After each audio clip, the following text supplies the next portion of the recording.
Jumbo, everyone. Radja here. Be more, give more daily. Always a thrill to connect with you. How do we navigate life's ultimate duality? How do we manage the highs and the lows of life? How do we deal with the ups and the downs, the days and the nights, the springs of our lives and the winters of our lives, the joy and the pain? Isn't that the ultimate duality? That's life. The opposites and how we navigate through it is really what's going to determine our success, our failures, our significance, our challenges and opportunities. All of that depends on how we manage both.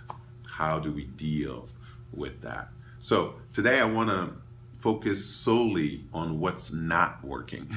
So I don't want to deal with the positive stuff. I don't want to deal with, your victories and your wins and your promotions and your joy. Forget all that. Today we're going to deal with what's not working, the negative, the pain, the lows, the downs, the winters, the rain.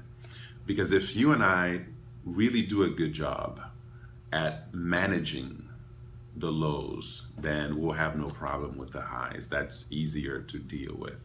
So handling the disappointments, the rejections, the things not going your way, the curveball, the unexpected.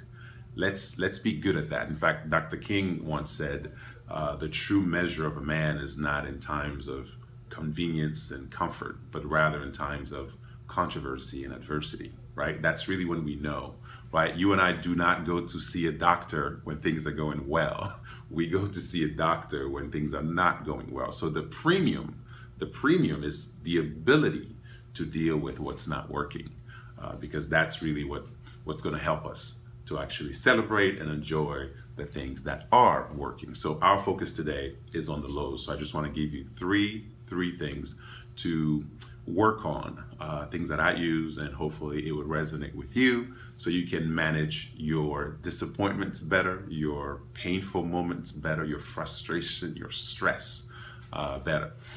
Number one, it's going to sound a little harsh, but here it goes. It's life.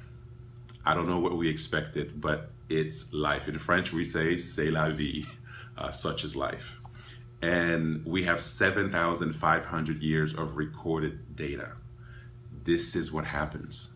You're gonna get disappointed. People are not gonna return your phone call. People are not gonna wave at you when you let them in traffic. People are gonna disappoint you. People are gonna go behind your back. That's what we've done as human beings, and that's what we'll continue to do. So let's not be shocked or have a pity party about it, or say things like, well, I don't deserve this. Who deserves it? I didn't expect it. Yes, I get it, but it happened, right? So let's remove this poor me, or how could this happen to me? This is life. It happens literally to everybody. So there's no point in dwelling over that. I'll give you an example. Like, imagine you stepped on a ladder and it was slippery or something like that, and you fell, God forbid. Now, would you get up and blame gravity for it? Of course not. Of course not. You would think about what you could have done better, how you could have avoided it, but you won't blame gravity, because gravity is part of life, right? Any mistake we make, boom, we're down on the ground. So that's part of it. So let's accept life for what it is and not always be shocked. So that's number one. C'est la vie. That's number one. Number two, let's not prolong it by beating ourselves up and judging ourselves. Look, it was bad enough to go through it, whatever it was, the being fired at work, a divorce, your car breaking down, or someone talking behind your back, or creating a false narrative about your life. All of those things are bad, and I get it. We all go through it. It's bad. But you don't need to prolong it by judging yourself constantly, looking to blame yourself and beating yourself up. That's just adding to something that has already happened. So stop. Let's stop prolonging the pain by our own inflictions based on judgment, blame, and just kind of dwelling in that negativity. So let's not prolong it. It's bad enough. Let's not add to it. So that's number two. And then number three is a really powerful shift. How can this adversity become an advantage? In other words, how can this painful situation or painful moment make me better? I don't care what it is, losing someone,